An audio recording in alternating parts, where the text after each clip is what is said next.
दिल्ली में कुत्ते पर घमासान मचा है तो मुंबई में विवाद में कबूतर उड़ रहे हैं। शहर में कबूतरों को दाना डालने पर पाबंदी लगा दी गई है। शहर के बड़े कबूतर खाने बंद कर दिए गए हैं। केस हाईकोर्ट से बीएमसी के बीच है, लेकिन अब इस केस में वो लोग भी पार्टी बन गए हैं जो कबूतरों को दाना डालते हैं।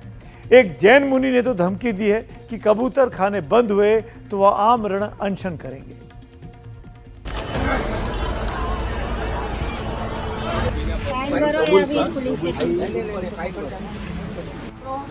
पैसा तो पावती लेके जाओ, उसके पास हाँ बराबर है, लेकिन पावती लेके जाओ।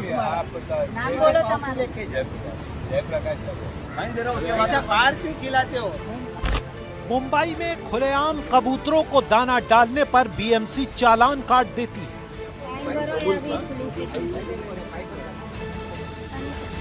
बृहन मुंबई म्युनिसिपल कॉरपोरेशन ऐसा इसलिए करती है क्योंकि देश प्रदेश की बड़ी अदालतों ने उन्हें ऐसा करने के लिए कहा है।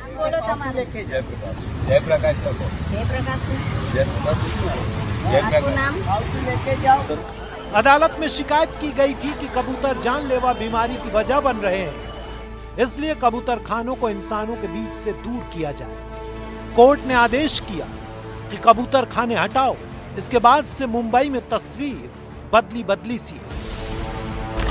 पहले जिन चौराहों पर कबूतरों के झुंड दिखते थे, उनको दाना डालने वालों की कतार दिखती थी। वो चौराहे अब ऐसे ढके हुए हैं। यहाँ या शहर के दूसरे किसी हिस्से में सार्वजनिक जगह पर जो लोग कबूतरों को दाना डालने की कोशिश करते हैं, उनका चालान काट दिया जाता है। इसके बाद कबूतर खानों को ढकने का धार्मिक विरोध शुरू हो गया। ये हमारे धर्म में लिखा है कि जब तक कोई भूखा है तब तक हम भोजन पानी नहीं ले सकते। आज हम सब साधु संत, सनातनी, जैनी, सब साधु संत एक है। जब तक हम इनको खाना पानी नहीं देंगे तब तक यहाँ से हटेंगे नहीं।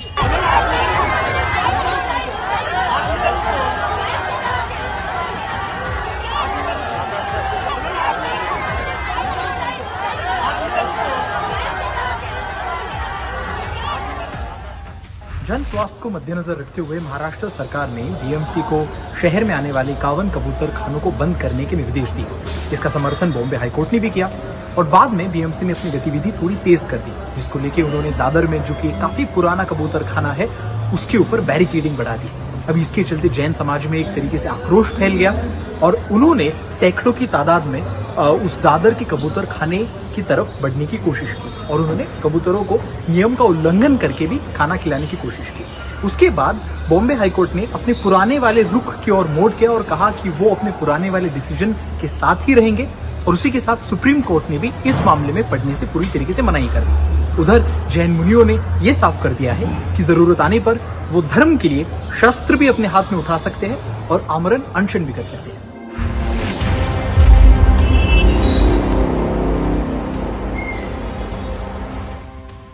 इसके बाद महाराष्ट्र सरकार के मंत्री मंगल प्रभात लोढ़ा ने बीएमसी को चिट्ठी लिखकर कहा कि कबूतर प्रेमियों की भावना का ख्याल रखें, कोर्ट के आदेश और जमीनी हकीकत के बीच का रास्ता निकालें। लेकिन बीएमसी ऐसा नहीं कर सकी क्योंकि कोर्ट ने साफ निर्देश दिया था कि कबूतरों की मौजूदगी स्वास्थ्य के लिए अच्छी नहीं है, इसलिए इन्हें शहर से हटाओ। ये बात पुरानी हो गई। कार्रवाई शुरू हो गई। फिर सीन में आए जैन मुनि और उनकी धमकी। ये जैन समाज बहुत नाराज हो रहा है, आक्रामक हो रहा है। मैं एक व्यक्ति आक्रामक नहीं, पूरा जैन समाज आने वाले आपकी विरोध में नहीं आ जाए। अहिंसा प्रेमी जो धर्म है वो विरोध में नहीं आ जाए। ये राजनीतिक रुख आने वाला बीएमसी का चुनाव के लिए किया जा रहा है। अभी अखबारों में बोल दिया है कि महाराज ने शस्त्र उठाने की बात की है।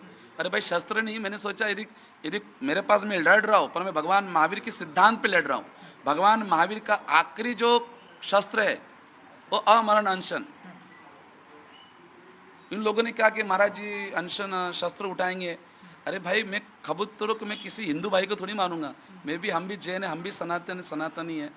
हाँ, तो कहने का तात्पर्य ये है शस्त्र उठाने का कोई मतलब ही नहीं है। और इसके मैं वापस भी कहना चाहता हूँ, मैं किसी विवाद में पड़ना नहीं चाहता हूँ।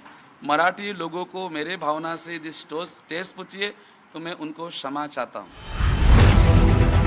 जैन मुनि का मानना है कि कबूतर खानों का धार्मिक महत्व है, इसका जैन धर्म में विशेष महत्व है, इसलिए कबूतर खाने बंद नहीं होने चाहिए। कि शांतिनाथ भगवान का पूर्वभव समझे ना, पूर्व जन्म जो था पहले का उनका, वो एक राजा थे। राजा के बाद एक राक्षस एक कबूतर के पीछे पड़ गया कि मैं इस कबूतर को खा जाऊंगा, पर वो कबूतर वो राजा के चरण में गया कि राजा मुझे बचा लो, ये राक्षस मुझे खा जाएगा। तो उन्होंने कहा जितने ग्राम का ये कबूतर है उतने ग्राम का मुझे मांस चाहिए। तो उस राजा ने कहा भाई इस कबूतर को नहीं, मेरा मांस ले ले। तो वो उन्होंने अपना आधा शरीर काट कर उस पालने में एक तरफ कबूतर रखा और एक तरफ वो मांस रखा, मगर वो मांस पूरा हो ही नहीं रहा था।